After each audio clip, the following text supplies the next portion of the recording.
উনি বলছেন উনি বাংলাদেশের যে কোনো সময় ঢুকতে পারেন।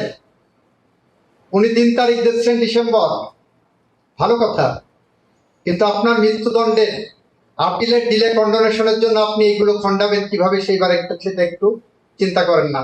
সরকার তো শেখ হাসিনাকে বিচারের মুখোমুখি করতে চেয়েছিলেন, শেখ হাসিনা সেই সুযোগ নেননি। শেখ হাসিনা ফাঁসির দণ্ডপ্রাপ্ত আসামি। শেখ হাসিনা পলাতক থাকা অবস্থায় তার মামলা সম্পর্কে প্রতিনিয়ত স্টেটমেন্ট করছেন। আমরা কি করি, এখানে যারা আছেন আপিলের মেয়াদ শেষ হওয়ার পরে একটা কন্ডোনেশন অফ ডিলের দরখাস্ত দেই, দিয়ে কি বলি, আমার মামলার সম্পর্কে আমার কোনো ধারণা ছিল না, আমার আইডিয়া ছিল না, আমি সময় মতো আসতে পারিনি, আমার এই দণ্ডটা মৌখিক করা হোক, যে মুহূর্তে আমি জেনেছি আমি এসে আপনার সঙ্গে হাজির হয়েছি। বিচারক তার এই মিথ্যা কথাটা হলফ করে যখন বলেন,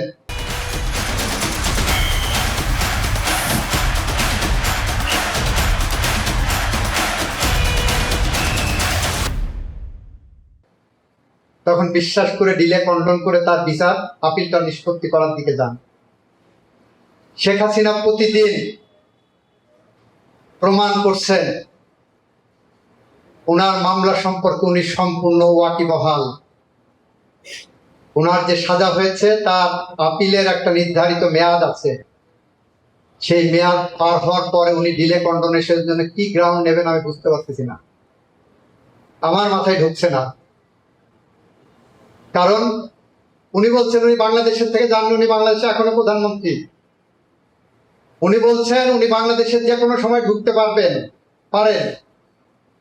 উনি 3 তারিখ দিচ্ছেন ডিসেম্বর, ভালো কথা, কিন্তু আপনার মৃত্যুদণ্ডের আপিলের ডিলে কন্ডোনেশনের জন্য আপনি এইগুলো খণ্ডাবেন কিভাবে, সেইবার সেটা একটু চিন্তা করেন না। আর বিচারের মুখোমুখি অন্য যে মামলাগুলো আছে, আমাদের বিচারের মুখোমুখি আমরা বিচার প্রক্রিয়া শুরু করেছি, আমরা তাকে আনার চেষ্টা করছি।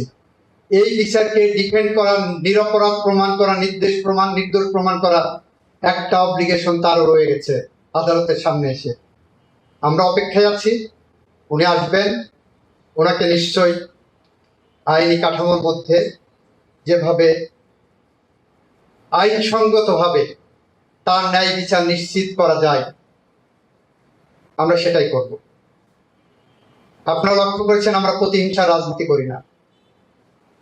আমাদের শহীদ রাষ্ট্রপতি জিয়াউর রহমানের হত্যা মামলার আসামি মেজর নামে কলঙ্ক, নাম কি, মুজাফফরকে গ্রেপ্তার করা হয়েছে। আমরা কিন্তু আইনি প্রক্রিয়ার বাইরে কোনোভাবে পদক্ষেপ নিচ্ছি না, আমরা তাকেও আইনি প্রক্রিয়ায় বিচারের মুখোমুখি করব ইনশাল্লাহ, সেটাও আমাদের অঙ্গীকার। একটি দেশকে সুশাসনের দিকে নিতে হলে, একটি দেশকে সামনের দিকে নিতে হলে আইনের শাসন প্রতিষ্ঠা তার অন্যতম একটি অঙ্গীকার।